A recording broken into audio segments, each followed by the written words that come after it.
Bismillah. Assalamualaikum. Waalaikumsalam warahmatullahi wabarakatuh. Ustaz, iman saya turun naik. Masya Allah, kayak tangga belum jadi itu turun naik. Saya mudah emosi. Semoga Allah tenangkan hati Anda. Saya tobat dari perbuatan dosa lagi, saya tobat dari berbuat dosa lagi. Pertanyaan saya, bagaimana caranya agar saya bisa benar-benar tobat dan tidak balik lagi? Baik. Pertama, semoga Allah muliakan Anda. Saya sering katakan bahwa saya senang dengan pertanyaan-pertanyaan seperti ini. Artinya Allah cinta, Allah sayang. Kalau nggak sayang, nggak akan diarahkan seperti ini. Akan dibiarkan. Ya, pelaku maksiat yang tidak mendapatkan hidayah dari Allah, apalagi ada istidraj, tidak sadar bahwa dia berbuat salah dan mempertahankan kesalahannya. Kemudian terus berbuat salah, itu yang berbahaya. Dan kita doakan, kita bantu. Jangan putus asa mendoakan orang-orang seperti itu. Tapi yang paling disenangi adalah jika pelaku maksiat sejahat apapun, tiba-tiba ada getaran di jiwanya untuk kembali. Saya sarankan cepat ambil, karena itu tanda sayang Allah yang pertama. Ambil itu. Saya sering katakan pada Anda, Allah sangat mencintai pelaku maksiat yang tobat dibandingkan orang soleh yang tidak pernah merasa salah. Dalilnya Quran surah kedua Al-Baqarah di akhir ayat 222.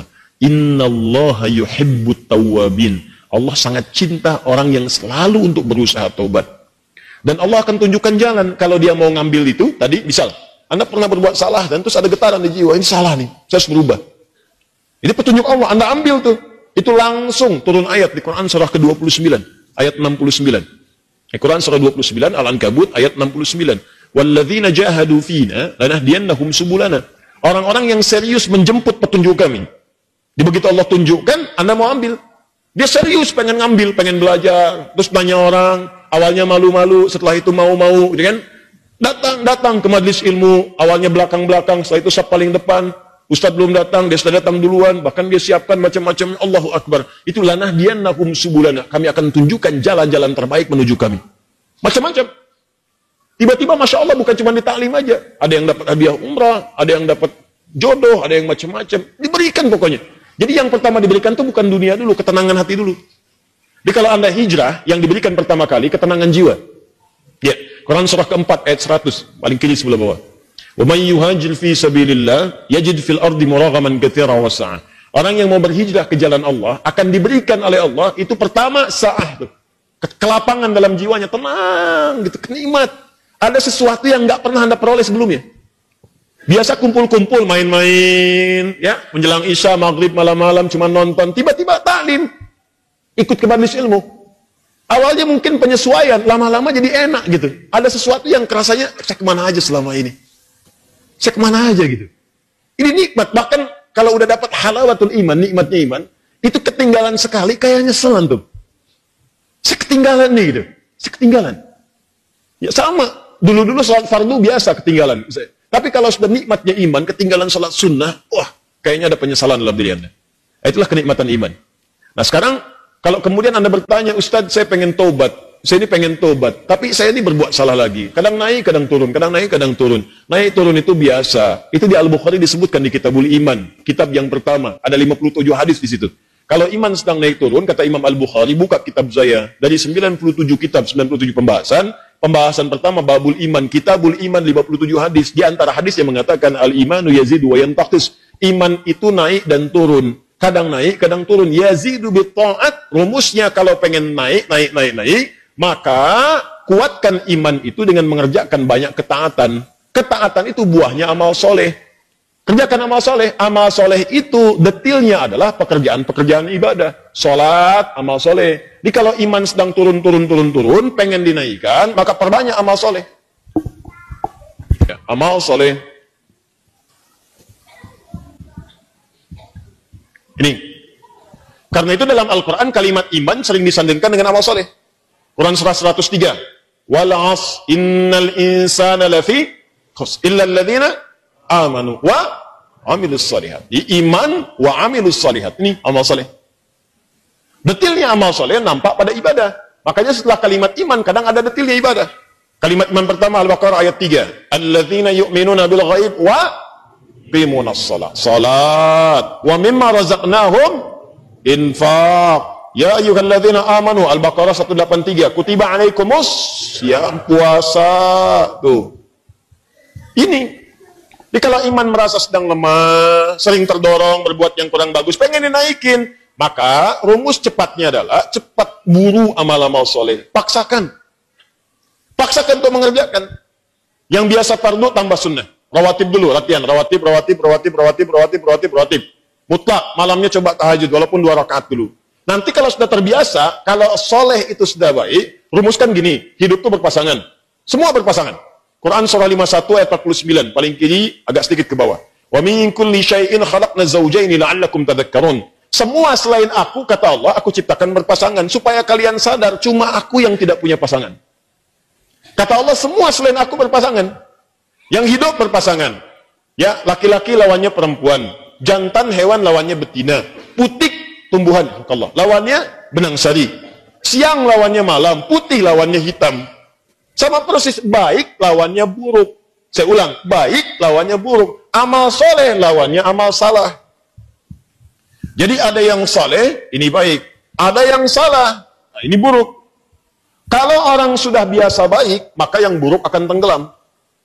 Ya, wa qul ja'al haqq wa zahaqal batil, innal batila kana zahuqa. Quran surah 17 ayat 81. Paling kiri perkenahan. Ya, katakan kalau yang baik itu pasti muncul. Kalau sudah yang baiknya muncul, buruknya tenggelam. Sebaliknya, kalau buruknya dominan naik ke atas, baiknya tenggelam. Orang sering berkata-kata baik, maka mohon maaf, lisannya akan sulit berkata kotor. Silakan Anda cek, orang yang berkata-kata baik, mau berkata kotor itu nggak bisa. Sama dengan orang terbiasa lisannya kotor, mau berkata baik nggak bisa. Preman dengan preman berpapasan, apa mungkin mengatakan, Assalamualaikum bro? Nggak ada. Apain gitu? Kiai dengan kiai nggak mungkin berkata kotor. Ustadz dengan ustadz mustahil, ahli ta'lim dengan ahli ta'lim. Assalamualaikum akhi, waalaikumsalam akhi. Assalamualaikum ukhti, waalaikumsalam. Jadi seperti itu. Jadi kalau Anda terbiasa berbuat baik, maka yang buruknya akan hilang. Maka rumusnya kata Nabi, tingkatkan kesolehan. Salat naikkan. Paksakan. Gini. Saya kasih doa ya, cepat ya, untuk menguatkan hati. Ini kalau Anda bisa kerjakan, sedang malas, bacakan dan kuatkan pada hati Anda. Kuatkan. Insya Allah nanti Allah turunkan kekuatan dan Anda bisa kemudian maksimalkan. Allahumma. Ikut aja. Allahumma paksain. Ya. Paksa. Udah. Ganti, serius. Allahumma ajbirna. Allahumma ajbirna. Ajbirna. Ini bahasa Arabnya. Allahumma paksain.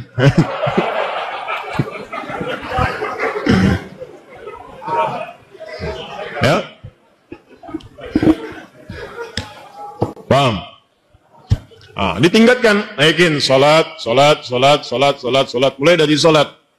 Nah, kemudian ini penting, salat itu yang paling utama karena dalam salat itu banyak kalimat tobat. Antum baru takbir aja, habis takbir kan tobat. Coba lihat. Allahumma ba'id baini wa baina khataaya kama ba'adta bainal masyriqi wal. Ya Allah, mohon jauhkan antara aku dengan kesalahan yang telah aku perbuat. Sejauh-jauhnya, aku nggak ingin lihat lagi. Seperti engkau jauhkan antara timur dengan barat. Jauhkan ya Allah yang tidak pernah bertemu. Allahumma naqqini minal khataaya kama yunaqqa thawbul abyadu minad danas. Ya Allah, kalau kesalahanku begitu pekat, mohon bersihkan seperti pakaian dibersihkan dari noda.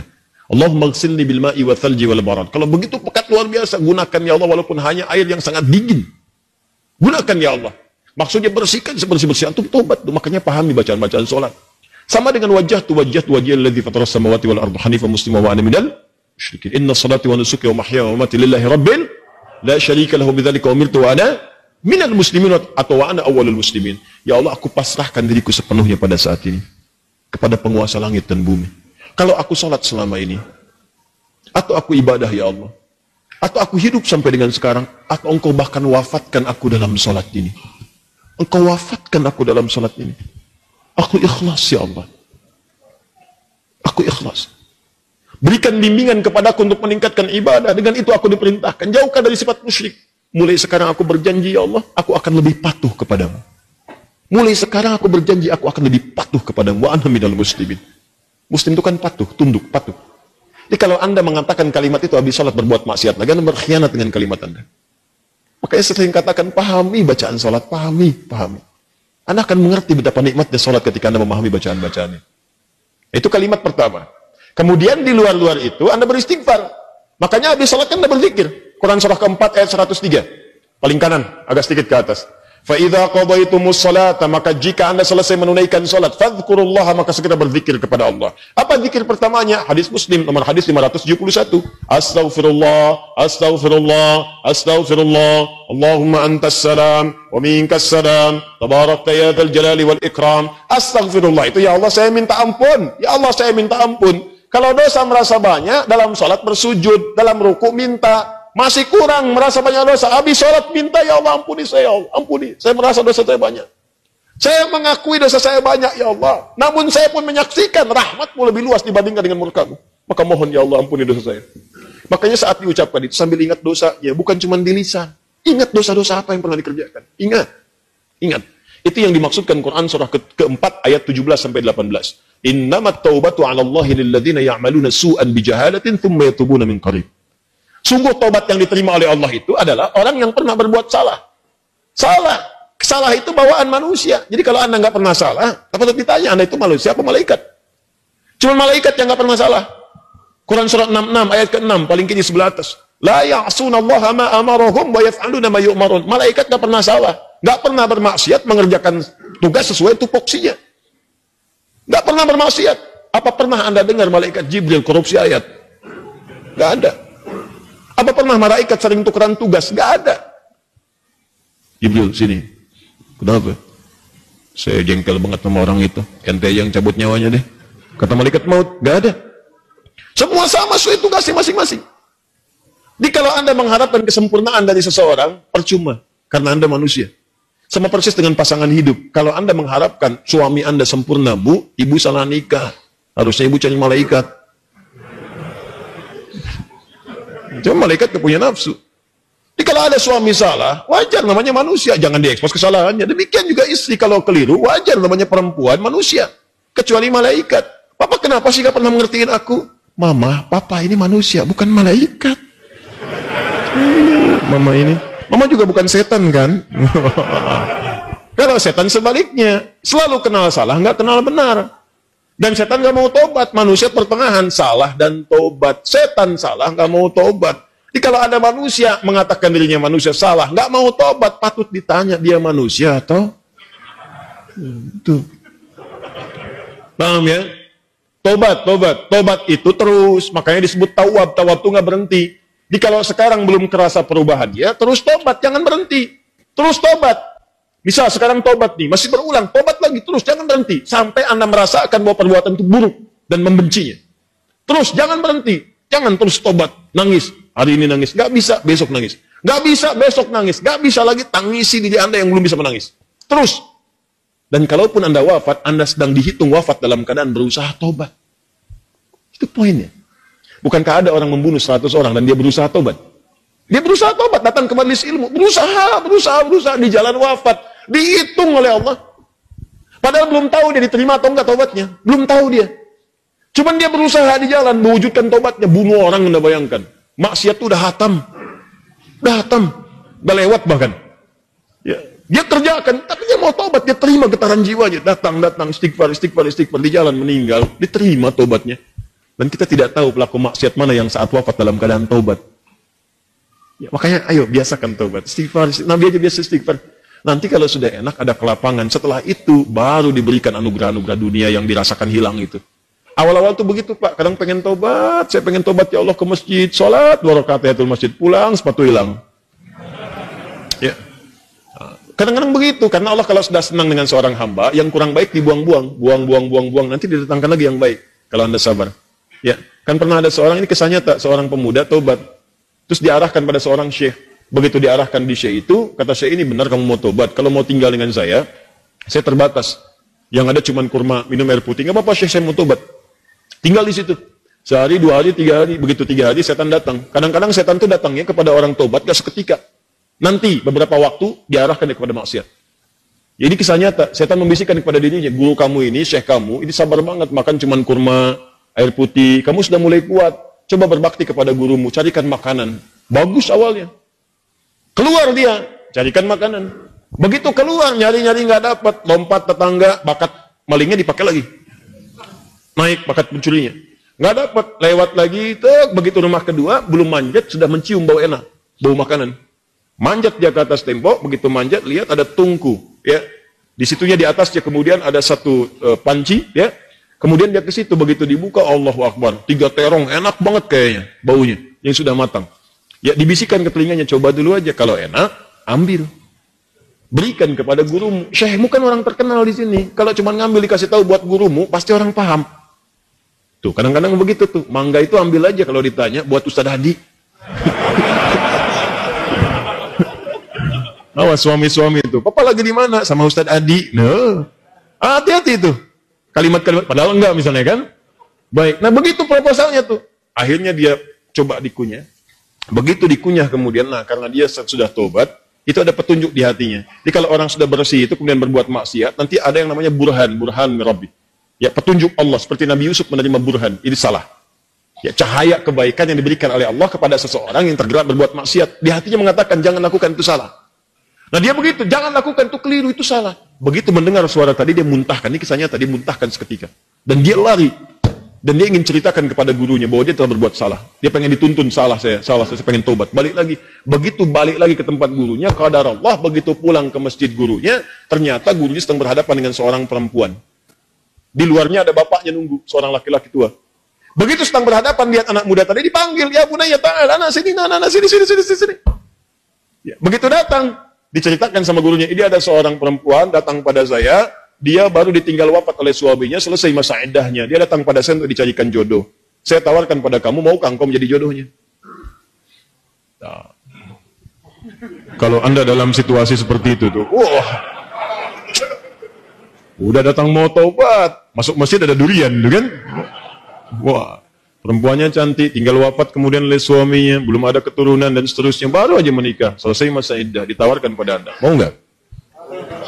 Nah, lalu laki-laki ini berkata, guru, saya khawatir tidak bisa memberikan apa yang membutuhkan. Saya saja kesini numpang. Apa jawab gurunya? Kamu nggak usah khawatir. Dia diwarisi harta yang sangat banyak. Dia kesini hanya mencari pria soleh yang ingin jadi suami yang mampu membimbing dia ke surga. Kira-kira kalau ada jawaban seperti itu, apakah Anda bersedia atau tidak menolak sama sekali? Oh, baik. Maka sama seperti Anda. Diterimalah kemudian lamaran itu. Ternyata bapak tua tadi yang di luar, bapak si perempuan tadi dibawa ke dalam, kemudian diakadkan. Setelah selesai pulanglah ke rumah. Kisah belum berhenti. Begitu keluar rumah, digandeng erat tangannya tuh, jalan lewat ke rumah tadi yang naik pagar itu. Ya, dia udah dagdikduk tidak karuan, dagdikduk rumahnya ini bukan, dan alhamdulillah ternyata bukan, lewat. Begitu di rumah yang terong tadi, dia percepat jalannya. Begitu dipercepat, maka terasalah kemudian ada rem di tangannya dari istrinya tadi. Dipegang tangannya, Zauji, ada apa itu nak? Sayang, ini rumah kita katanya.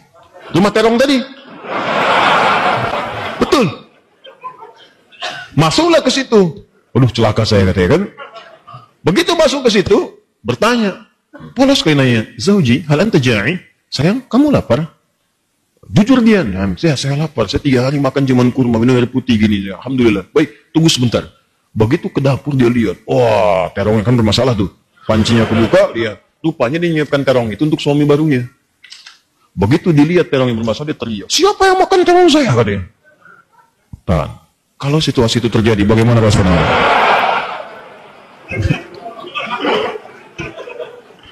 Jangan bilang itu kucing. Nah, lalu tiba kemudian tergeraklah hatinya datang. Perhatikan kalau rumah tangga seperti nikmat kehidupan dunia tuh. Ya, tidak akan terjadi perang per dunia pertama, kedua, ketiga, dan seterusnya. Lihat baik-baik. Datanglah suami ini mengatakan dengan jujur, Zauji, sayang, ini di Quran tuh gini, selalu laki-laki perempuan tuh zauj. Kecuali dalam masalah nanti warisan menggunakan zaujah untuk menunjuk kepada gender perbedaan hak waris.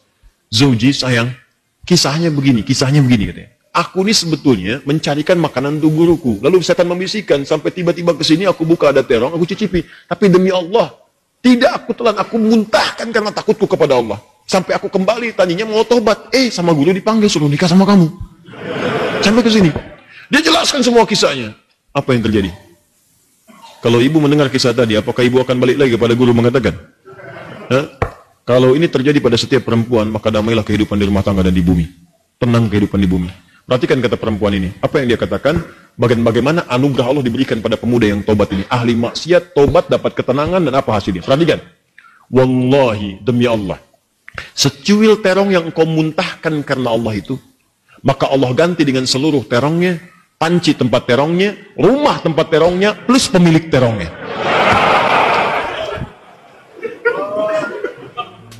Wallahi, secuil terong yang kau muntahkan karena Allah itu, maka Allah ganti dengan seluruh terongnya, panci tempat terongnya, rumah tempat terongnya, plus pemilik terongnya. Coba lihat. Pulanglah dari sini cari terong. Ya, tobat.